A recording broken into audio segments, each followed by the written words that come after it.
key to housing more households more effectively within current funding levels is really to shift our time horizon, focus on a much longer time period, focus on life cycles rather than just on individual transactions. We need to be asking, how can we secure the affordability of properties over their full life cycle? How can we help households over their full life cycle even as their needs change over time?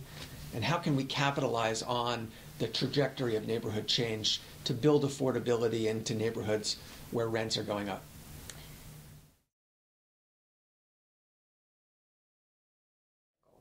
So there are a number of different approaches.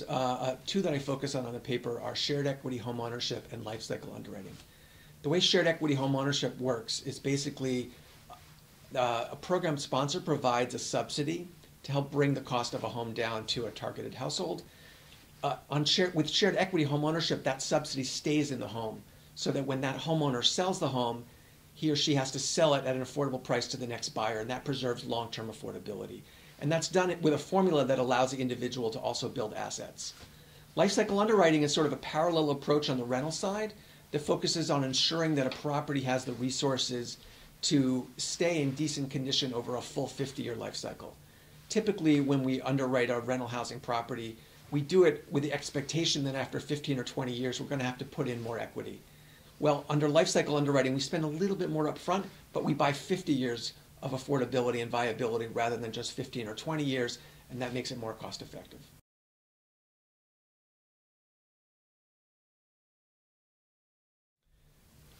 One of the challenges that we face is that households' needs change over time.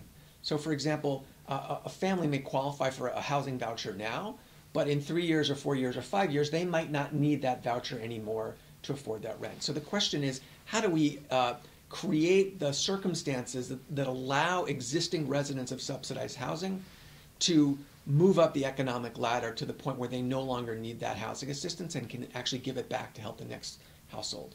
So there are a series of policies, broadly characterized as family self-sufficiency policies, that really focus on giving households the tools they need and the financial incentives and the coaching they need to move up the economic ladder and free up that spot for additional households.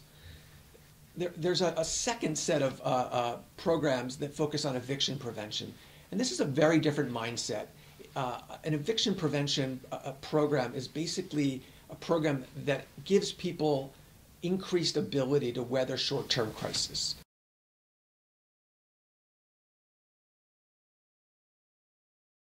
One of the biggest challenges that we're facing right now on the housing front is the increased demand for housing in close and urban neighborhoods. This is especially true among younger adults and older adults.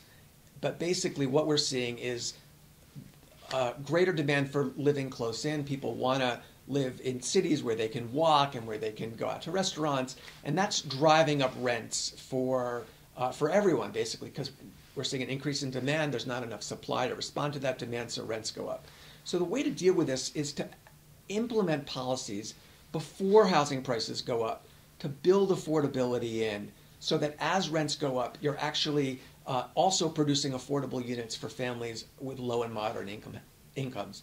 You do this through programs like inclusionary zoning, tax increment financing, tax abatements, housing trust funds. All of these are basically programs that are designed to build affordability into new development as it takes place to ensure that families of all incomes can afford to live in these neighborhoods.